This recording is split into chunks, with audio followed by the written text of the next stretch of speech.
My team is unbelievable. There's no way we would be where we are right now without the people I work with. It's just, I've worked at enough places and worked with enough teams to know that's true. It's not just me saying it.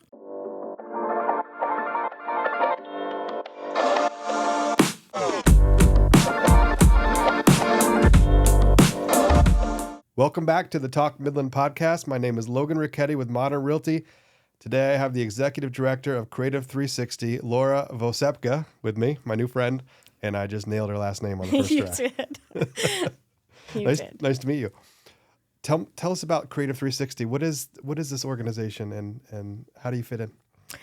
So Creative 360 has actually been in Midland for, I think it's almost 30 years now, but a lot of people don't know us. We started downtown, actually in the second floor right over where the crepe restaurant is right now. And it was two women, two artists, Linda Z. Smith, who was a dancer, and Cynthia Keefe, who was a painter. And they decided to come together. They had a grant from the city through the Alden B. Dow Foundation, and they wanted to come together and create an arts organization that was integrated. And now that doesn't seem like such a big deal, but 30 years ago, no one was talking about integrating things, right? You were either a painter or a dancer or a singer or something. So they kind of started this program where they were doing all kinds of new things, dancing and painting and writing poetry while you're drawing. And they were the first place in Midland to have yoga, for example, when yoga wasn't such a cool thing. And so they were there for a while, and when in 2003 they had the chance to move into a new building that was a little more accessible, and that was over on Bayless. Mm-hmm. And we were there until 2023 when we moved into our new building, which is out on Jefferson now. And our goal, our mission, is to create environments where everyone can be creative. We've got 4 core values, and interestingly enough, creativity is the second one. Our first one is inclusivity, because we want art to be available to absolutely everyone. And so every day we're working to find ways to open the door to absolutely everyone and create a safe, supportive environment. So the core values are inclusiveness, creativity, and then what are 3 and 4? It's respect and community. Respect and community. Well, those are nice words. Very they nice. Are. They're important words to us, for sure. Yeah, for sure. And so 30 years ago, these concepts were not quite as popular as they've become. And so that was a very progressive vision for those two people to start this. Oh, absolutely. I think, 30 years, when you're my age, doesn't seem that long ago, but it's a long time ago, right? And I think then people were still really getting engaged in the arts in a very media specific, right? You were either someone who wanted to learn to paint, or you were someone who wanted to learn to sing. And the thought that you might do the arts or might be creative for your own wellness or for your own just peace of mind and value and chance to try something really wasn't why people were doing the arts. People were doing the arts and learning skills in the arts. And I think just that idea that the arts could provide something more than building your skills was a pretty big thing back then. And so are we talking about courses, classes, activities? What are some of the day-to-day offerings? Yeah, so it's interesting. We like to tell people that we're the place that will say yes. So I'd love to be able to tell you, well, I can't tell you all the different things we do because we haven't figured them all out yet. But to make it easy, yes, we offer classes. We have performances. We have events where authors might come and talk. We have a gallery that shows art from professional artists and also from local artists. We are a home to other nonprofits. So if you're a nonprofit in Midland and you don't have a physical space to meet, we have a special membership program that's super low cost to give other nonprofits a place to be able to do their work. We really, if you think back to that mission statement where what we do is create environments where all people can be creative, that's exactly what we're doing every day. And sometimes that's by offering a class. Sometimes it's by being a space for another group. Sometimes it's by putting a show on. And it's probably by a whole lot of things we haven't actually done yet because someone hasn't brought them to us, but we'll do them. Well, I remember when the building was on Bayless Street. I have some real estate interests right around the corner there, so I'm very familiar with that space, that corner. And I know that recently it's traded to a new owner. Yep. What made you make the decision to move spaces? It's always a difficult decision to make, right? And it was especially hard in that space because we'd been there for 20 years. People knew, the people who knew us felt really comfortable in that space. Again, we create environments. So we had created a space that felt welcoming and safe to a lot of people. But we had outgrown it so much. That was such a beautiful space, but it was very much, the square footage was one large room upstairs and then a large room downstairs that was kind of broken into smaller rooms. And so we had all kinds of groups asking for space that we couldn't support. And so we owned that building. So we saved and scrimped and saved, which wasn't that easy to do back then, until we had what we needed to start to look. And we were really, really fortunate to be connected to the Presbyterian Church, who owned the building that we're in now. And we were able to work something out with them. And we miss our old space, but we're so happy in this new space. It's 3 times as big. It's a lot more accessible because it's all on one floor. And there's just so many wonderful things about it. And it was so nice to see the couple that bought our old building was able to keep it as a community gathering space. Yes. They're a private business, but they've been so welcoming to the community. I know there's a beer festival that's going to be there this weekend. They hold private events there, and they've really turned it into a beautiful space. Do I remember correctly? There was some kind of antique shows there, or some kind of. Oh, yeah. That's one thing I brought the kids to. I remember. Yeah. What was that? We started. Oh boy, I think this is probably about at least 10 years ago, if not more. We do an annual sale called Secondhand Picasso, I think is what you're talking about. That's it. Yeah. Where we get donations of fine art and collectibles from people, and then we resell them at ridiculously low prices. Yes. And we've done that every year. It's definitely kind of a treasure trove of stuff, right? Yeah. We are lucky. We get a lot of things from folks who are downsizing, maybe couples that are moving into a condo from a large house or something, and want to make sure their art goes to someone who's going to appreciate it. And it's so exciting for me to see, say, like a young couple who's maybe buying their first home, and they can take home a piece of original artwork to put up. It just makes you really happy. Yeah, that's a fun event. Yes, definitely. There's also a pavilion in the back, some kind of a presentation. What do you call that? Amphitheater. I always get that name wrong, but where they have shows, outdoor performances. You had? Yep, we had that. And in fact, we probably didn't make as much use of that as you would expect until COVID. And then when COVID came, boy, it was really nice to have that space. I do know that the couple, I know it's April, and I think it's maybe Joe, that bought the space, are going to be redoing that space to make it really amenable to outdoor ceremonies. For us, it was still a grassy area. There was a stone path, but that was it. But I think they're really going to make it into a beautiful space. But yeah, during COVID, we were so happy to have that because we had to move everything outside, and we were ready to do it. Well, the new place now is on the corner of Jefferson and Chapel. Yep. Right? And so what events and what activities are currently going on in that space? Oh, even we probably don't have enough time, so I'll just hit the highlights.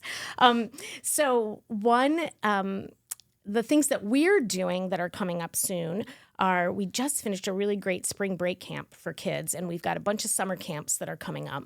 I'll toot my own horn, we were voted best summer camp last year by Midland Daily News for our Taylor Swift camp. Woo-hoo. What's that? Tell me about that.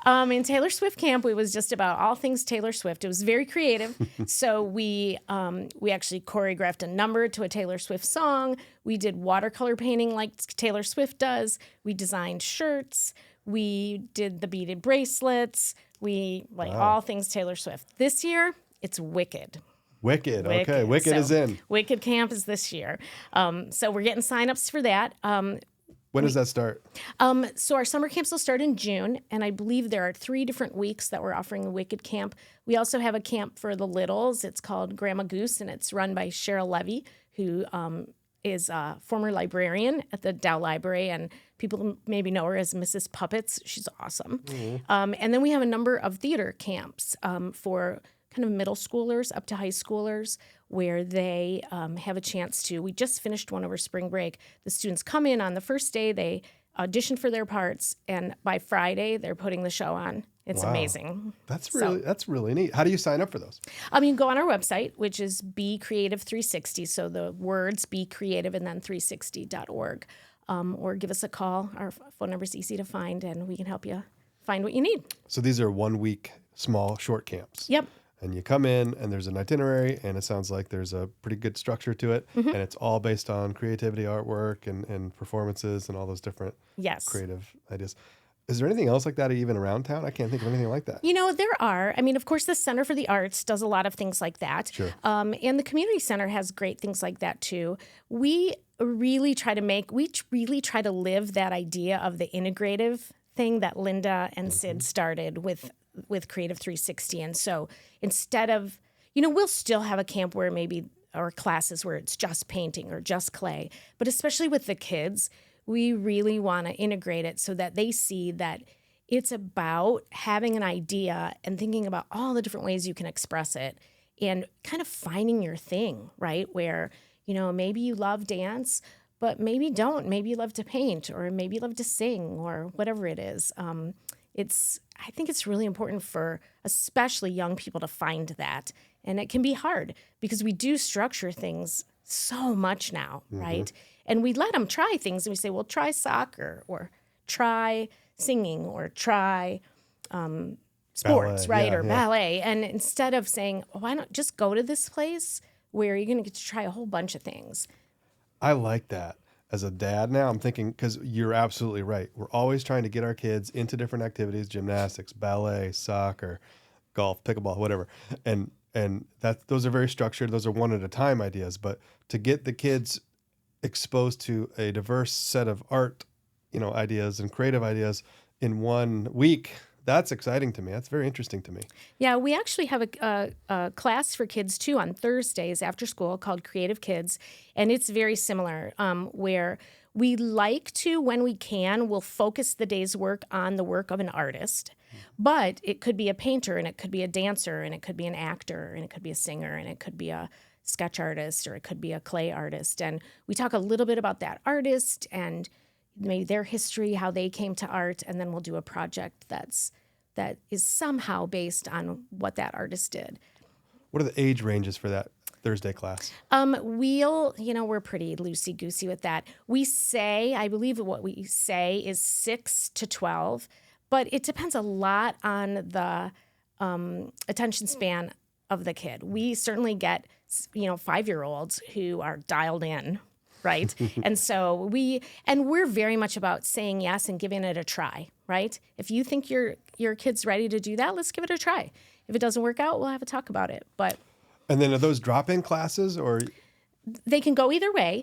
We really try to be flexible with the way we offer things to everyone, because we're finding that, and especially since COVID, there's 2 really interesting things. The first is people aren't willing to commit too far out ever since COVID. It's kind of interesting and not surprising, right? People aren't as willing to sign up, say, for an 8-week class because we kind of got scared, right? Are we really going to be able to finish it? The other thing is, especially for kids, kids are busy and kids are kids. So you know what? If your kid's too tired to come, they shouldn't come.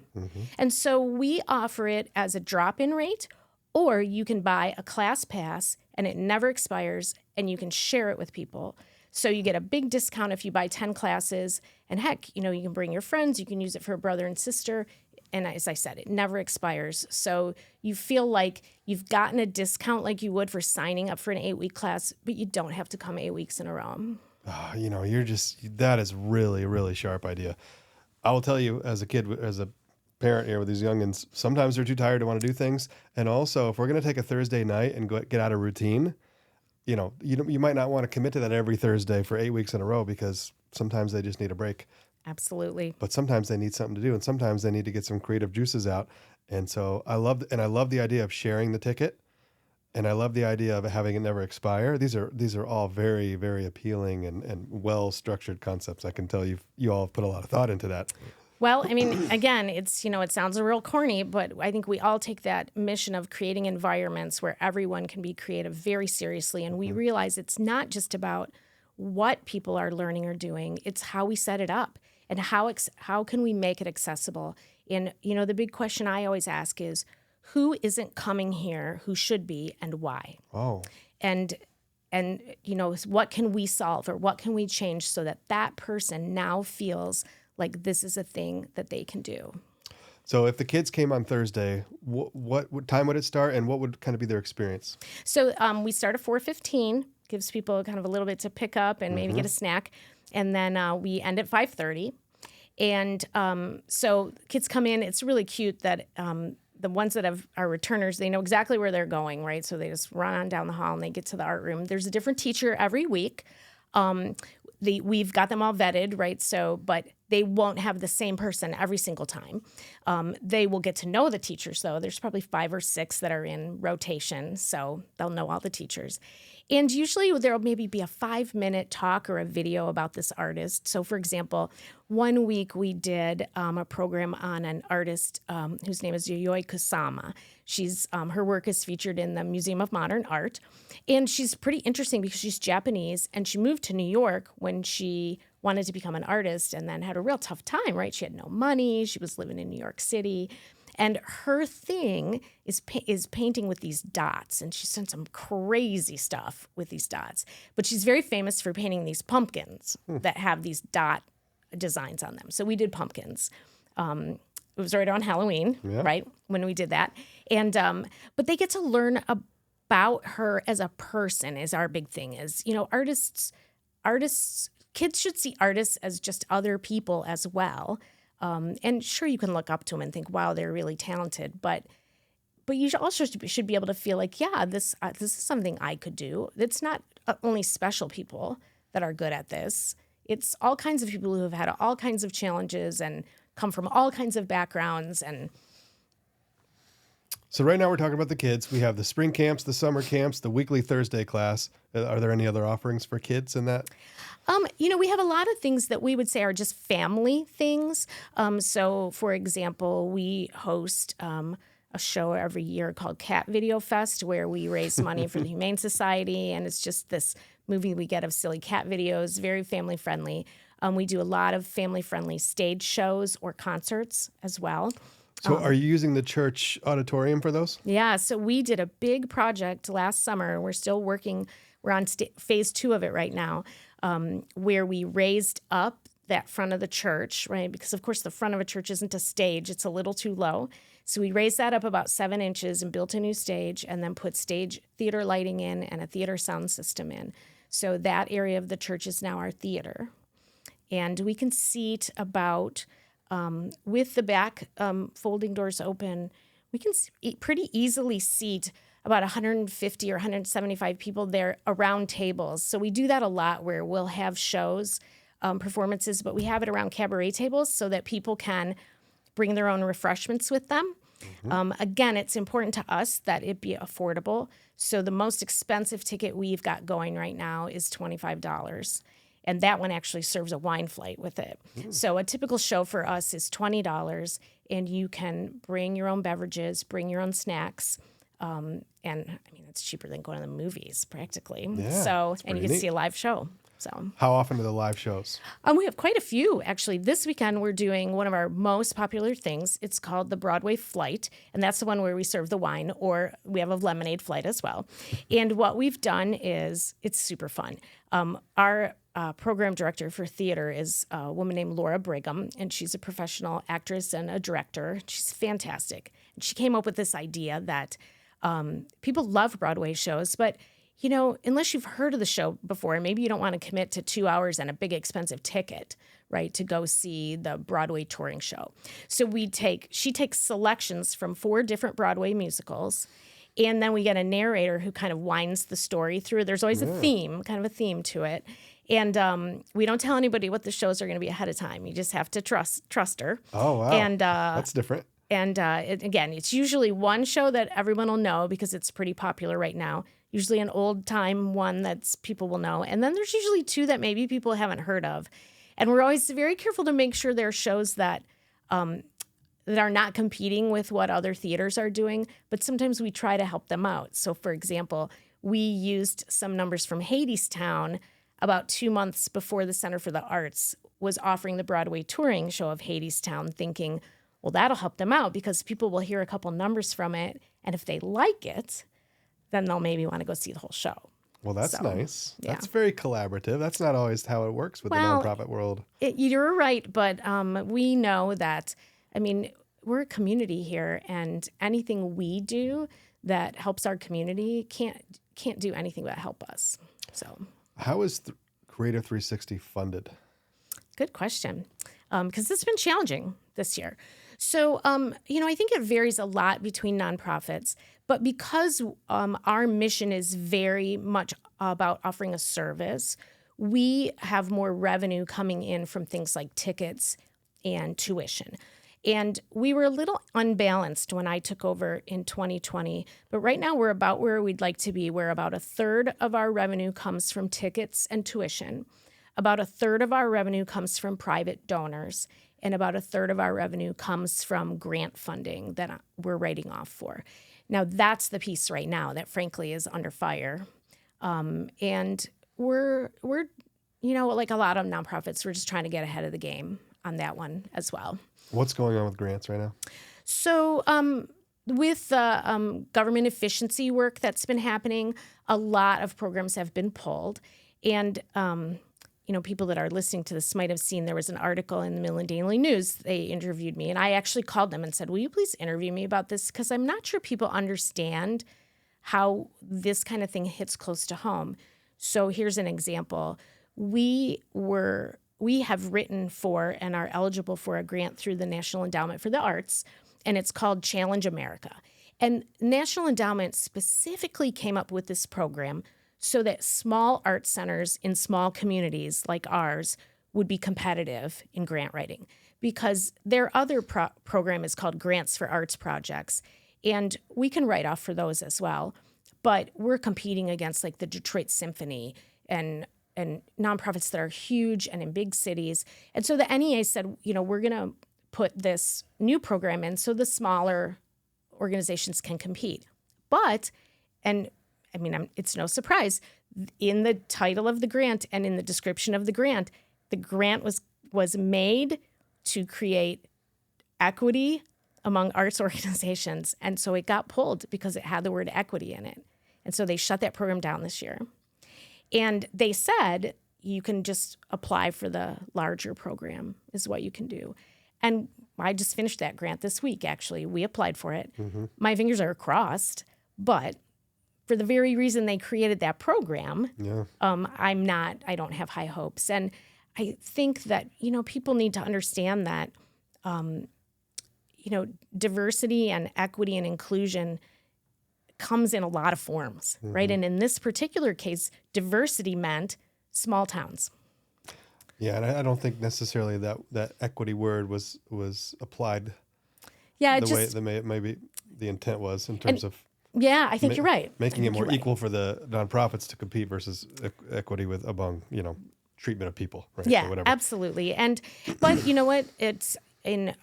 I think that... it's unfortunate, and it's unfortunate that things like that are happening more and more. I know the National Endowment for the Humanities just had its funding cut. The portion it had cut was the portion that went to the states. So we get a good chunk of our funding from our grant funding from the National Endowment for the Arts, which is money that the National Endowment gives to the state of Michigan and says, you figure out how to hand this out. And the way Michigan does that is through a group called the Michigan Arts and Culture Council. And so all the arts organizations in Michigan, Center for the Arts, us, you name it, will write to the Arts and Culture Council for funding. And it makes a lot of sense. That way the state has some control over who's getting those funds.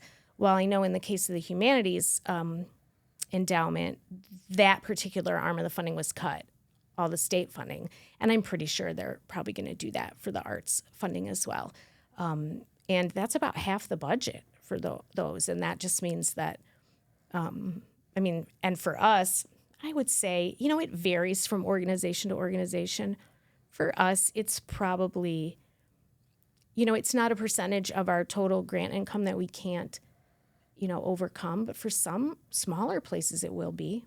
Yeah. And that just means you have to find someplace else. But everyone's looking for someplace else now. So it's challenging. Well, writing for grants has always been a challenge for nonprofits, especially locally. It seems like I've had a lot of pals and I've tried a few myself for different things. It's just tough to get the money awarded in our community because I think there are other communities that maybe have even more of a need than we have in some scenarios. It's true. And it's hard we wrote a grant a couple years ago and it turned out that the program gave funding to a community center that was offering services to low-income residents. Well, you can't argue with that, right? I mean, Sure. you're sad you don't get it, but you're so happy that the group that's doing that work is getting the funding that they need. So, yeah, it just makes you look at your model and figure out how can you provide more classes, courses, events, more revenue-generating activities that can still align with the mission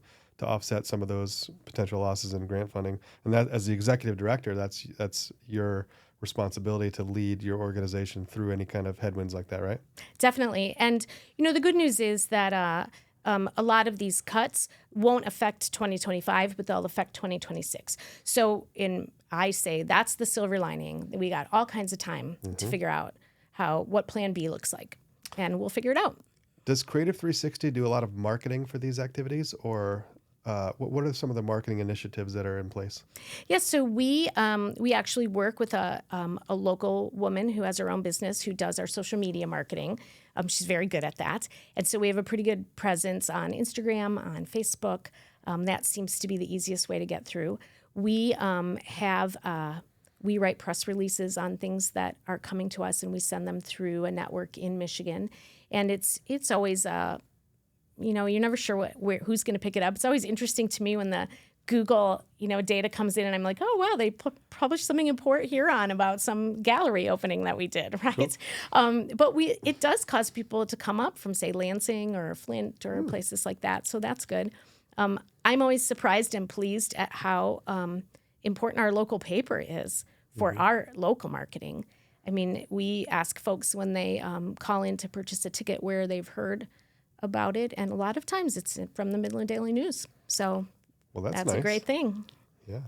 What you started in 2020? I did. What were you doing before that?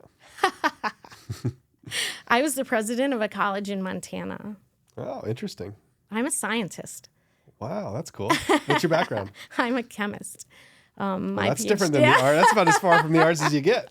It is probably. Scientists will tell you, no, it's not that they're very creative, but they're kidding themselves. Yeah. It's the different thing altogether. Sure, but, sure. My husband and I moved to Midland in 1991, and I was a professor at Alma College for a while, and he was at Dow, so we're both chemists, and I started to get this idea that I wanted to work my way up into higher ed administration, and had this chance to go out to Montana to work with this 2-year college, and went. And it was great. It was very eye-opening. It was a beautiful place. But then COVID hit. And I think, a lot of people had the opportunity to really think about what mattered and, why you were doing what you were doing. And I was out there alone. My husband was going to follow me out there after he retired. But very serendipitously, I was home for Christmas, and there was an article in the Midland Daily News that said that the current director of Creative 360 was retiring. And I said to a friend I was having coffee with, would that not be the best job in the world? And then I thought about it later, and I'm like, why would you not just apply for that job? Because, it would be the best job in the world. So I did. Wow. That's so wild. Isn't it wild what life works sometimes? It is, definitely. And so now you've been doing it for 4 or 5 years, and you've transitioned them in, the organization into a new building. You're fighting through the headwinds of all the grant changes and all these different things. What has been the most fulfilling and rewarding part of your job so far, you think?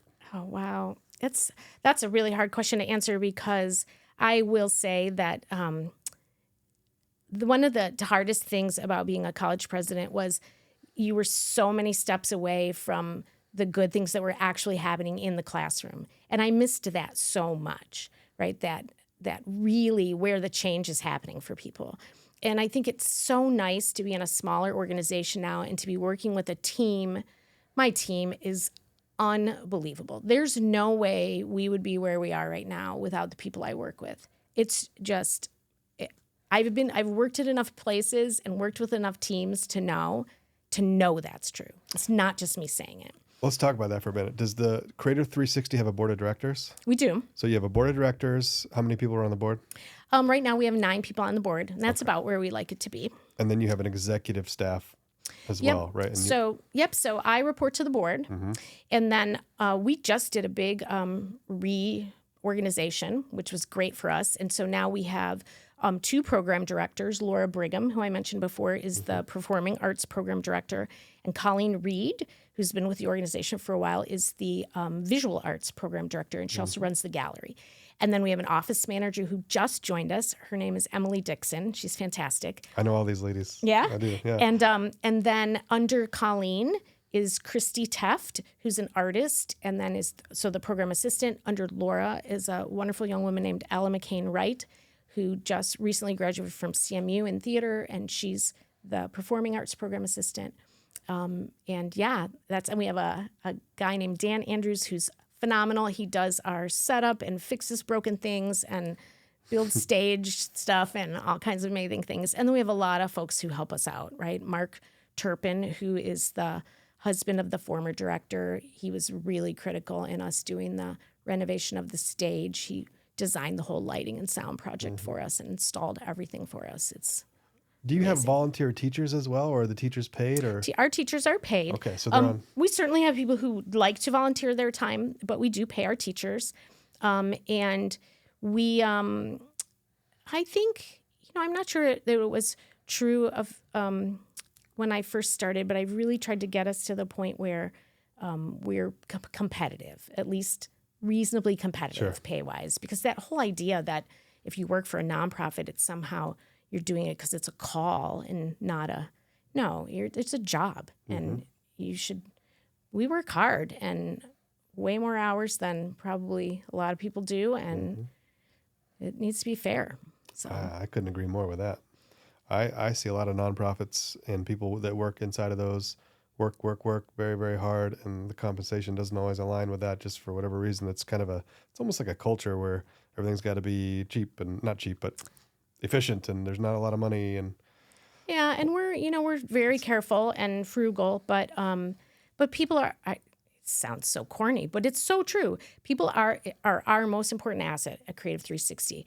When we get together, this magic happens, and sometimes people will ask me, "Well, whose idea was that?" And I'll honestly go, "I don't know." I mean, we were just in a room talking, and the magic just bubbles out of it, and that's that only happens if you have the right people. Well, how do you get more money? How do you get more donations? What are the ways to donate, and are there events, or how do you donate? Yeah, so there's a lot of ways to donate. You can go online, right? We've got a donate button online, just like everybody does. You can come in, and we always have opportunities to donate when you're at any of our shows. We actually just instituted a new plan. This was my bright idea. We'll see if it works. Where we've put a third level of ticketing now. So typically, if you go to a show, you've got your pre-price, where if you buy it ahead of time, it's a little cheaper. And then we have the at-the-door price, which is usually a few dollars more. But now we've added a sustainer level, where you can pay an additional $10 if you so choose, and that goes to our programming. So people can just make a little donation every time they come to a show, and for us, it'll add up. Have you implemented that yet? We just started it. I'd be very interested to hear how that goes. I will be happy to tell you. I'm a data girl, so. As a scientist, you better be. Well, I will tell you that one of the things that I find a lot is that nonprofits fail to provide opportunities to make it easy to donate. And this concept makes it very easy. There's all these marketing concepts, difficulty and, with the value equation, how hard it is to do something versus how easy it is and things like that.